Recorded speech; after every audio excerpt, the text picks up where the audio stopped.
pseudocode, which is going to be found in domain 2 and domain 3. We have already covered the assignment, arithmetic operators, relational operator, logical operator, Boolean values, and now we are going to be dealing with string concatenation operator. So if you know about strings and all other things that go along with strings, forget about those. I won't even mention them so I don't confuse anybody. We're just dealing with string here as an operator. All right, so the new operator for today is the string concatenation. Sorry. Wow, we know that the plus sign is usually associated with addition, but when used with the string operator, it's used to connect two values into one complete value. So what are string values? So string values can be word, phrases, characters, any numbers that are put together. And the rule is at least one of the string must be a string for the operation to be valid. So if they're both integers and you're trying to concatenate them, that's not gonna work. That's gonna be a different operation happening. So for example, of concatenation operation. So if we tell you to print a box and a jar, you're just going to print box jar. It's just gonna take those two values and combine them. That's what concatenation does. But in the second one, oops, there's a misspelling there. That should be print.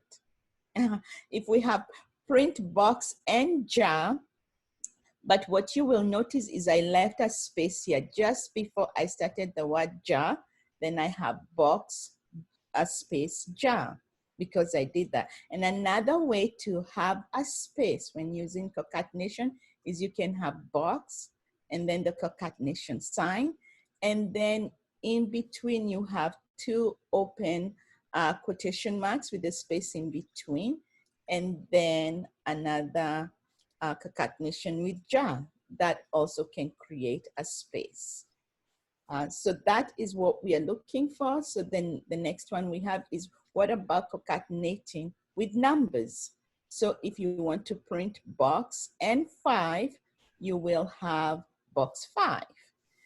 If you want box plus 5 plus 3, you'll have box 53.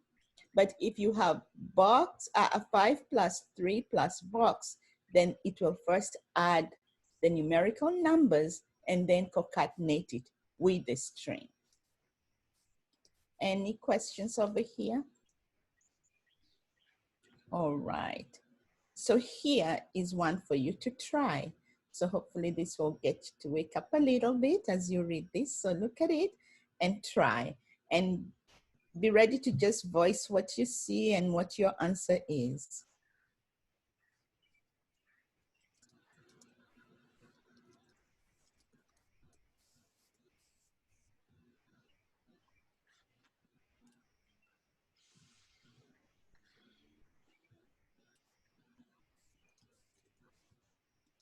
I'll be right back.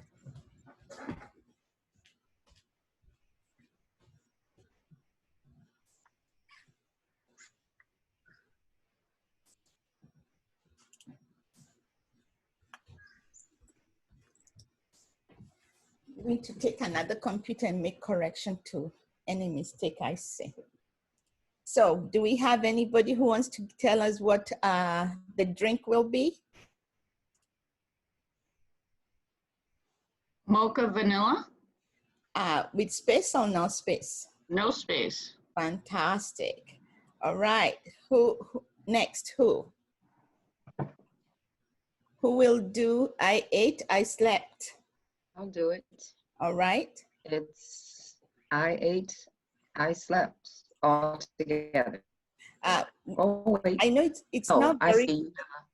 Yeah. Yep, you have a space after the E and a space before the I. Yeah, so we'll have quite a good space there between them. Yes, it's not very clear when you're not looking. And then who will do the last one? It's mocha space is my favorite coffee. Yes. Fantastic, very good. So I have an answer slide once you go through. Any questions on that? Yeah, Deborah, just Yeah. to point out, I'll stick it in the chat, the question about, the spaces according to, it says there will be a comment if needed to clarify whether or not it does add a space after it prints or it does add a line break. So it doesn't say what the default is though. So they don't give in ETS, they did not give anything about default and all that. They said a comment will be used to clarify. Right, yeah. But So, no, but it doesn't say by default there is no or there is. yeah. All righty. Do you guys know if, like ETS has those tutorials you can pay for? I think they do. I think they do. Try this one by yourself. Let's go ahead and do this one.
Who's ready to go? Or do we have one more minute? Oh, we're done. All right. Who's ready to go? Who hasn't gone yet? For the first one, I put is space raining space I space walked.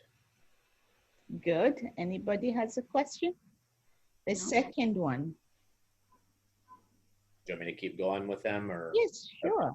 So the second one, I have jar 912.2. Yeah, as just one string, yes? Yeah. Yeah. The third one, I have 2 jar 6. Uh-huh. And the last one, I have 21.2 done. Fantastic. Anybody has a question on that? Why wouldn't the third one be 8 jar?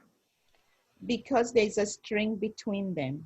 And if there's a string between them, then that is what comes next. You have the 2, then you join it to jar, then you join the 6. Okay. You don't put the 6, skip the 6 to the other side to add them together. Okay. Good The question. only time the values are added is if it happens together before the string. Yes. Okay. Thank you. Uh-huh. All right. So those are the answers there for you, as Michael did.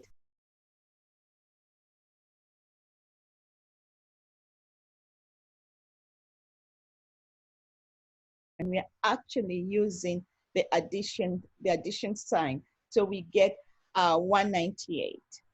But if we take first letter here, and then we have the space, and then we do the first letter here, then we get AC. Because we put what here in between? A string. We put a string in between. Very good.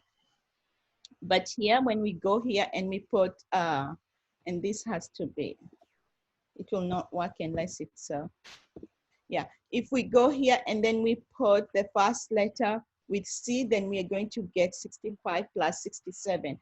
How did we get 67? We started with 65 for A, then 66 for B, and C is 67. So that's how you know which, what decimal number represents the letter. Start with 65 all the way to Z. And then the same way when you go to lowercase, you will start with 97 and you just add 1 to the next letter. So if you remember the A, you're set. Yes, that's all you need to Okay. remember. Remember your A, that's what I say over here. Mhm. Remember, let's go back right there. And now I'll present. Diane, they're done? I can put it back in present. Yes, all the hidden ones are unhidden. Thank you, I appreciate that. So let's share it. Yeah, so this is what I said. The best way to know this is only remember your A as 65 and your lowercase a as 97. And Mhm. then subsequently, all the other letters get just 1 added to One them added. as far as char. Good? Mhm. All right. Good.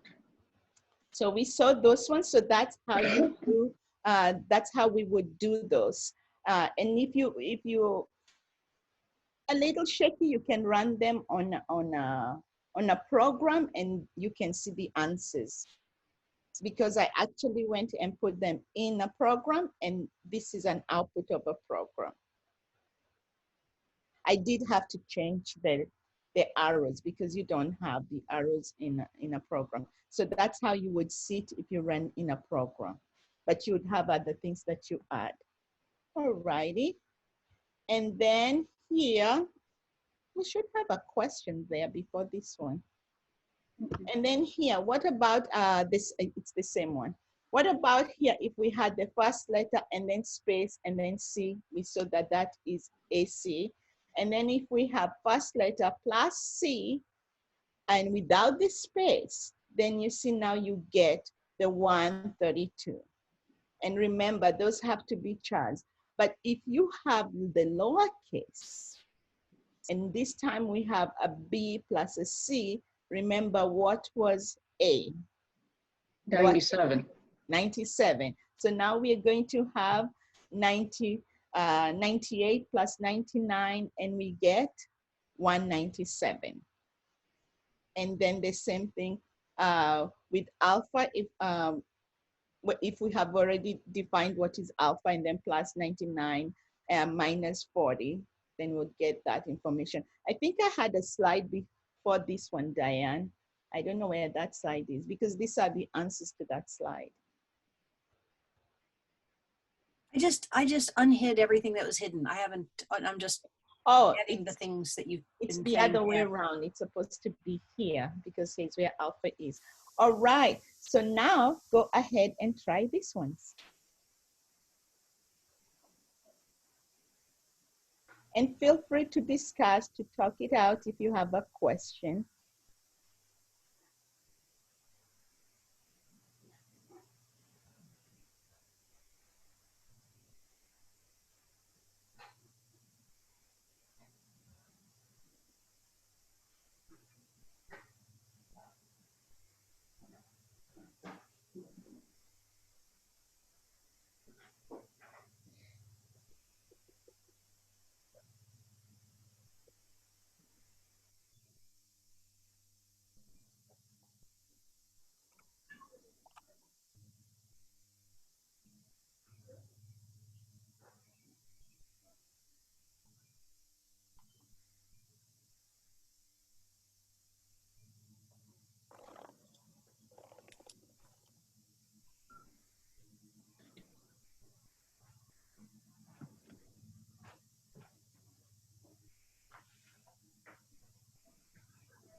All right, are we ready or we need a minute? Oh, we're good. Okay, anybody who hasn't spoken wants to try? I'll go. I haven't spoken yet. Thank you, Mike. All right, what are we gonna get if we Not Mike. print hello? In the first one, it is 2 strings, so we're going to concatenate. So that should be hello space good morning. All right, good. And then the next one? Because we're adding the char to a number, it's going to be the number, and capital Z is, what did I say, 90. So 90 plus 99 is 189 minus 40 is going to be 149. All right. And we have 3 strings we're putting together, so that's a concatenation. So it's going to be blue space basket. Blue basket. Mm-hmm. And again, we're adding 2 numbers first, so that's going to be 21.2 space I am done. Fantastic. Then put a clap. Thank you very much. Anybody has a question? Is Z 90 or 91? I thought it was 91, but check again.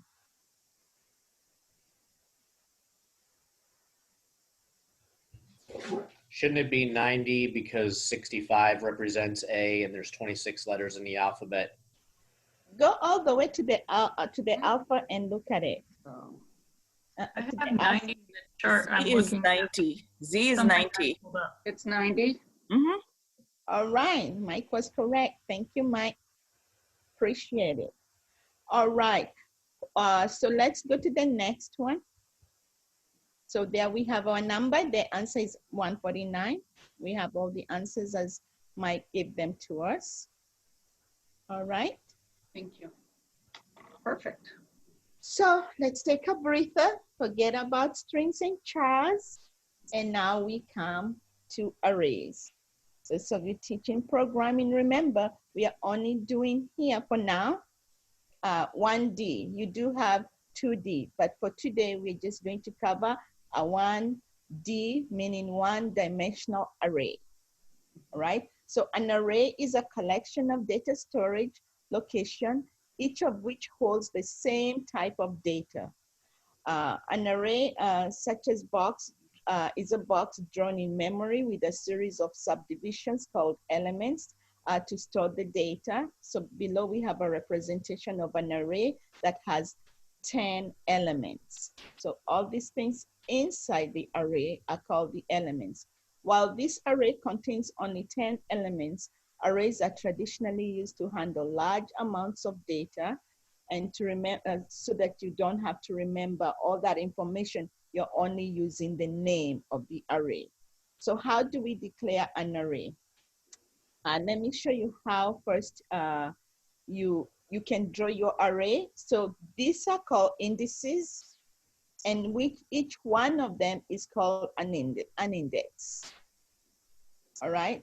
And so our array's name is going to be called list. And these are the elements that it contains. So to declare an array of 10 elements, we put the number of the arrays in there. So if we wanted it to contain 100 items or elements, we will put 100 in there. So this is what we call declaring an array with 10 elements. Then list length, and this is a method which is called a dot length method that we could call to give us the size of the array. So you don't have to remember the size of the array. You can use a dot length method and it will give you the size. The first one, the first here is called the first index. And the last one is going to be the last index. So we have 10 elements. Gina, why then do we have the last index as 9? Because you're starting with 0. So if you just follow that wonderful little chart that you made, you can count. All right. Figure out if the 0 counts where it normally wouldn't. Yes. So, and this is specifically for what we're doing. Sometimes you'll find there are some programs, very rare, but there are some programs that will start their index as 1. Most programming languages always start their index as 0. But you might find a question, or you may be given a question. Make sure you see where they started so you can know where you're ending. So examples that we have here that I wrote, have to remove our pictures out of the way. Everybody's here. Okay. All right. So what you see there, then you see how to access an element in an array. So if I want to access this element 40, I would list I would use the name of the array and then use the index, because that's how we access an array. We don't just go into an array and grab the things. We use their index to find what is stored in that memory, in that box. So that's how we'll access 40. So to change the element that is in index 3 to 100, what we would do now is we would write list 3, assign 100 to it, and then now, and that's why I put the cancel, and now when you look at it, it's going to contain 100 and no longer 40. So that's how we make changes to an array. Take a few minutes and look at this before we move on, and let me know if you have any questions.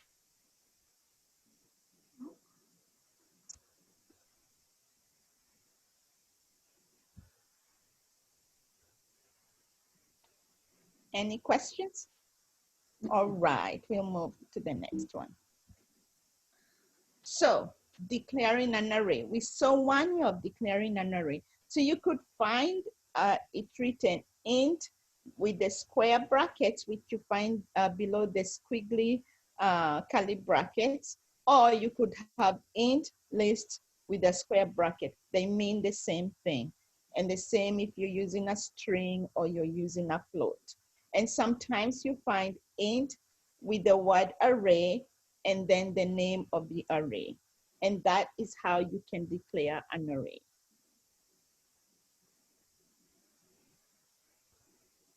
All right, so here we have an array of string, type string, and it's going to contain days.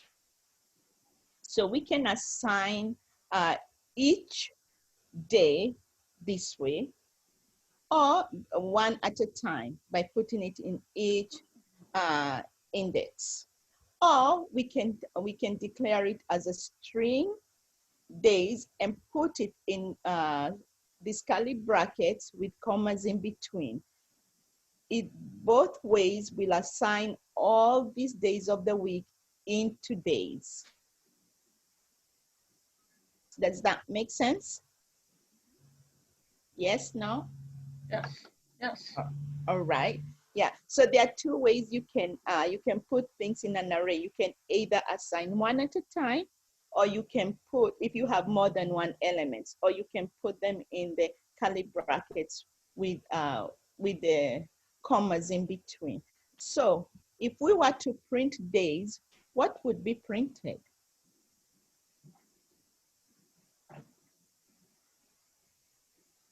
All of the days, I guess.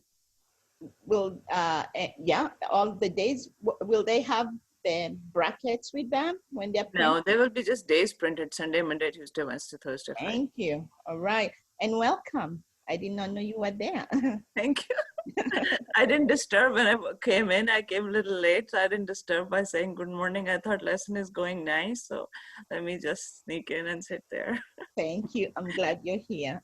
Thank you very much. All right, so that's how we will have our days. They will have the commas, but they will not have the quotes in them. So that's how we display the elements in an array. And here I wanted to clarify it a little bit more using a diagram. So the int or string or double or char is the data type. And then we have the square brackets. Anytime we see the square brackets, we know that's an array. And then we have the num, that's the name of the array. It could be whatever you want. Usually make it a name that resembles what you're using, because if you use int A, like you see in most books, what is A? Down the line, if you're writing a lot of code, you may forget what it was. So usually it's good to name your array or your variable, something that you will remember. And then if you want to create a new array and give it elements, if you hadn't given it elements before, then this is the way you can show how many items you want to be stored into num. The way to do it is just to say, put the word new int and then the numbers of the elements. And then now your your variable now contains those elements, which should be lowercase there because we have lowercase there. All right. All right. So now take a moment and a breathing moment and put in all the numbers that you believe are going to be found in this indices.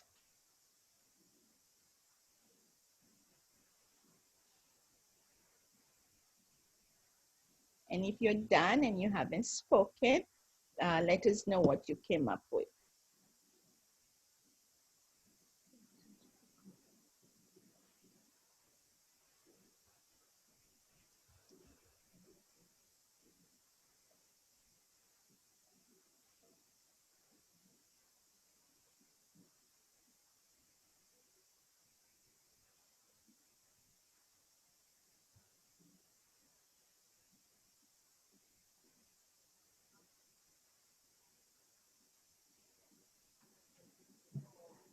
All right, who wants to go now?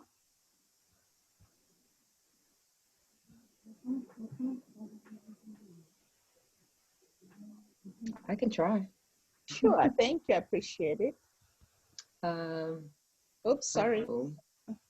So it should be 7, 6, 5, 8, 3, 9, 2, 6, 10, and no. There is no. Why is there not 10? There is nothing. There's nothing there. Why is there 10? Why can't we print something there? Because we haven't defined that. We've only, let me make sure. There should be 11 indices, but we've only defined 10.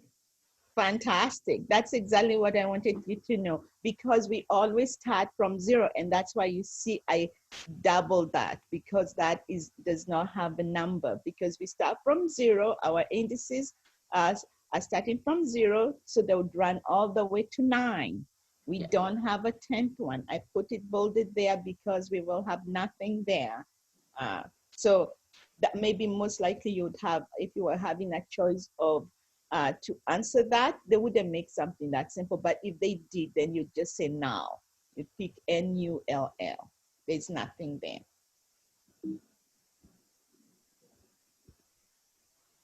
All right. So here we are declaring 4 different kinds of arrays. So let's take a look at them nicely.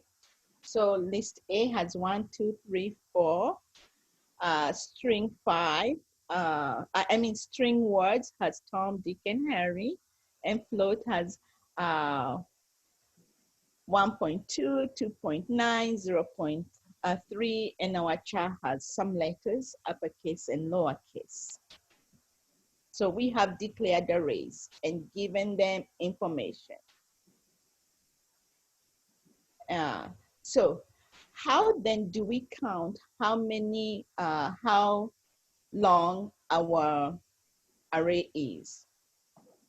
And usually it's how many elements it has. We use the dot length. The dot length is what you use. So if you say what dot length, it will give you how many elements or the size of that array. That's how you get the size of the array. So the first one is 3 and the second one is 6. All right. So let's go ahead and work on this one. And this one, we were going to do some breakout. Diane, are we able to make them, to do some breakout? And have them discuss? Yeah, you're the host, you have to do it. Oh, all right.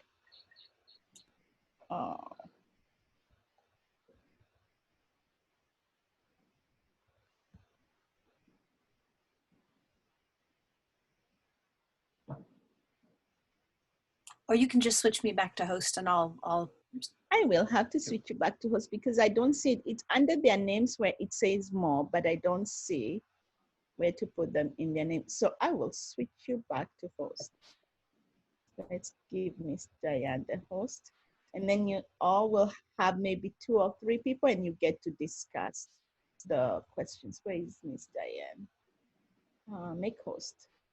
All right, change to host. All right, you got it.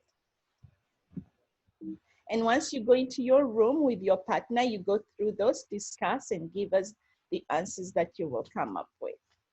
All right, this will be fun for you to do because you get to change the last digit. And for that, I did go ahead and put, oh,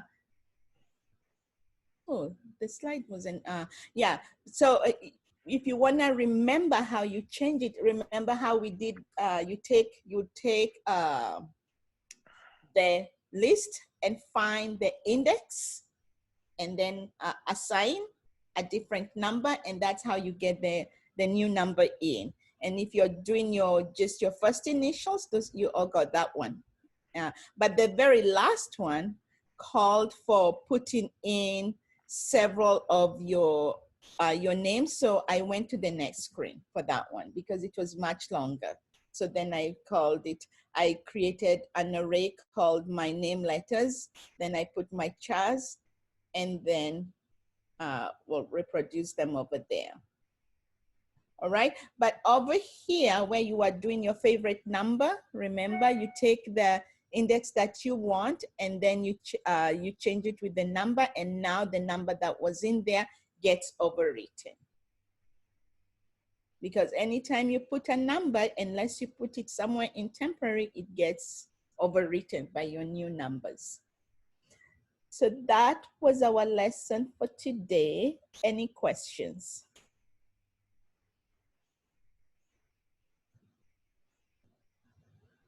And I noticed that when you go to the slide, you will find that Diane put in some information from ETS or from your study. When you do get to the string, there's the upper and the lower. We have not covered that. We'll cover that when we are doing the 2D array. We'll cover the rest of the string and the 2D array. So don't worry about why that information is there and why we haven't covered it. We'll cover it later.